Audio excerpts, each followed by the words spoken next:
Élisabeth. Activités angéliques pendant que nous prions. La vision d'Élisabeth pendant la prière. Élisabeth est une adolescente en feu pour Jésus. Après avoir subi une puissante délivrance à travers l'Église, elle a vaincu le diable et est tombée amoureuse de Jésus.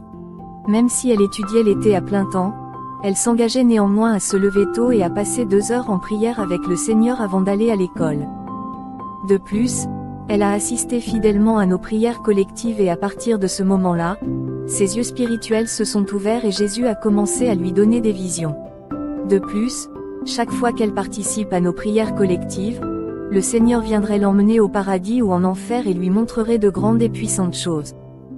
Nous partagerons certaines de ces visions sous la direction du Seigneur. De plus, un réveil éclate chez nos enfants. Les enfants à partir de 4 ans sont à genoux, priant en langue pendant 30 minutes à 2 heures, en criant le feu sacré. Cette nuit-là également, quelqu'un a été guéri et a perdu 5 livres après avoir reçu une prière. Nous sommes à l'ère du Saint-Esprit.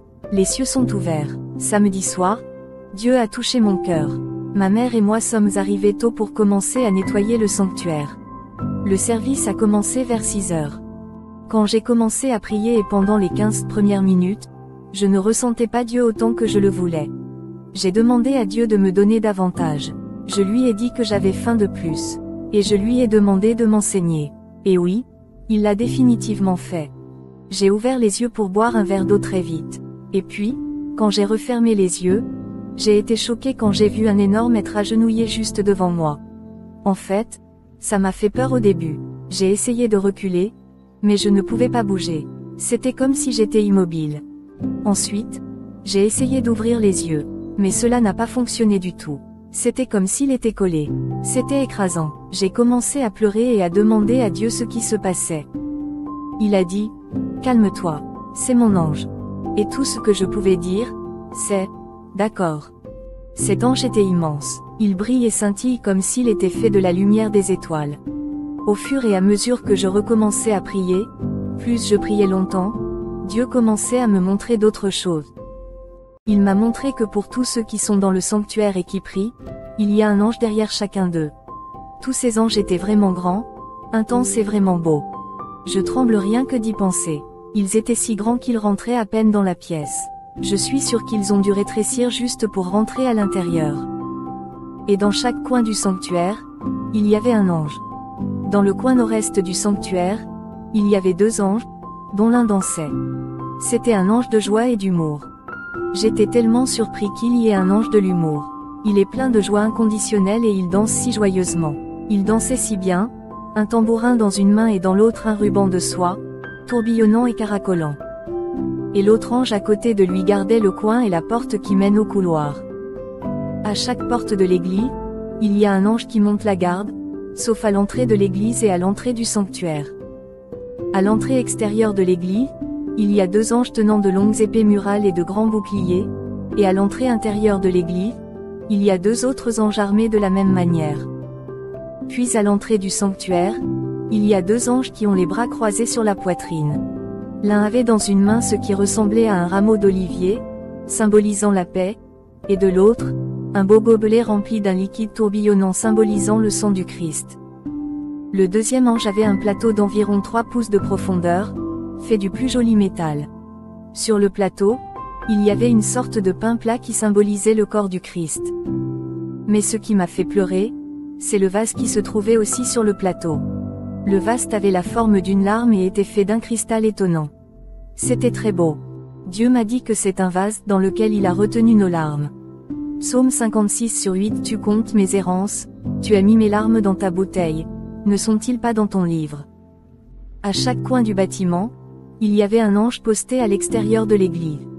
Il y avait un autre ange au sommet du toit, qui était au-dessus des 4 autres. Il semblait être leur chef. Il était plus grand que tous les autres anges et il avait une main pointée vers le bas et une main tenant un immense sceptre doré. Il y a donc un total de 5 anges sur le toit, 4 en bas du toit, puis un autre au milieu au-dessus du toit. Celui qui est au milieu en haut porterait nos prières et nos louanges à Dieu. Autour du pasteur, il y avait 5 anges. Je veux expliquer les positions de ces anges. Il y avait 2 anges entre la congrégation et le pasteur. Le visage tourné vers la congrégation, ces 2 anges se tenaient debout, les bras croisés sur la poitrine et un bouclier dans un bras et une épée dans l'autre, gardant le pasteur. Il y a aussi 2 anges agenouillés sur un genou de chaque côté d'elle, un à droite et un à gauche. Les anges agenouillés à côté d'elle l'aidaient à prier, les bras tendus vers elle, et le 5e ange se tenait devant elle. Il avait un bras pointé vers le haut, envoyant ses prières à l'ange sur le toit, et un bras pointé vers le pasteur, rassemblant ses prières dans un orbe de lumière. Maintenant, laissez-moi vous expliquer quelque chose à propos des anges. Les anges portent tous des robes gonflées et une grande ceinture allant de leur épaule droite jusqu'en dessous de leur hanche gauche, et tous les anges sauf 2 ont des ceintures en argent. Les 2 anges qui n'ont pas de ceinture d'argent sont l'ange qui est devant le pasteur et l'ange qui est au centre du toit. L'ange devant le pasteur a une ceinture de couleur brun, et l'ange qui est au centre du toit a une ceinture dorée. Les anges avec des écharpes de couleurs différentes ont un rang plus élevé que les anges avec des écharpes en argent, et l'ange avec une écharpe en or était l'ange le plus haut rang. Même si les ceintures étaient en argent, en bronze ou en or, elles scintillaient et tourbillonnaient toutes de couleurs différentes.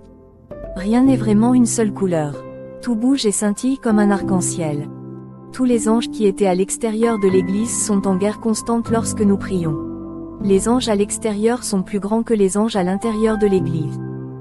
Pour chaque guerrier de prière, il y a un ange. Lorsque nous louons Dieu ou prions dans des langues terrestres, les anges à l'intérieur sont au travail et rassemblent nos prières dans leurs mains comme des orbes de lumière.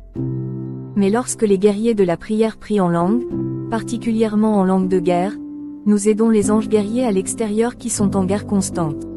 Nos prières sont le carburant qui donne aux anges la force de continuer à se battre et de se battre avec puissance. Les anges guerriers qui se trouvent à l'extérieur de l'église combattent les démons et les créatures spirituelles des ténèbres. Ces démons spécifiques sont constitués d'une brume fixe et enfumée, et chaque fois qu'un ange les traverse, ces démons se retirent, se regroupent et reviennent immédiatement pour attaquer à nouveau. Alors que vous priez avec puissance à l'intérieur, c'est une guerre constante et sérieuse à l'extérieur. C'est pourquoi nous devons prier si fort. Nous devons être unifiés avec ces anges. Ces anges sont là pour nous protéger.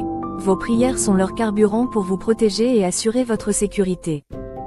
Sans vos prières ou avec des prières faibles, votre ange serait vaincu. C'était intense quand Dieu me l'a montré. Lorsque nous prions tout au long du service, les bras des anges sont pointés vers nous. Ils rassemblent nos prières et nos orbes de lumière de différentes couleurs. Pour les différents types de prières, il existe différentes couleurs. Le bleu, en particulier le bleu clair, est la couleur de la louange. Le violet est la couleur de la majesté et des prières de Thanksgiving, et le rouge est la couleur de la guerre. À la fin, lorsque nous avons clôturé le service, tous les anges ont levé les mains vers le ciel et ont relâché toutes les prières. Les orbes de lumière s'étiraient en faisceaux de lumière. Les prières allaient à l'ange au sommet du toit.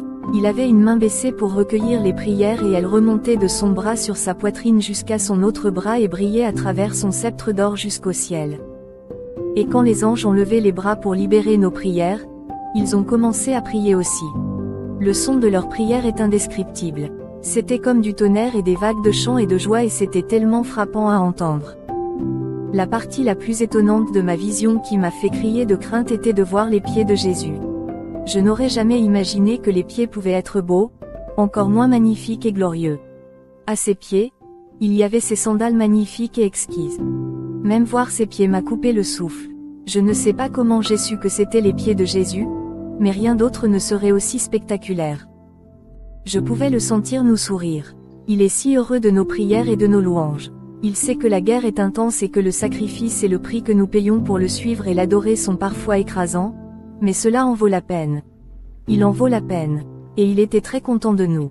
Il est fier de ses enfants. Toute l'expérience était au-delà des mots. Mais les anges étaient à couper le souffle, et les pieds du Christ étaient impressionnants et si humiliants à voir.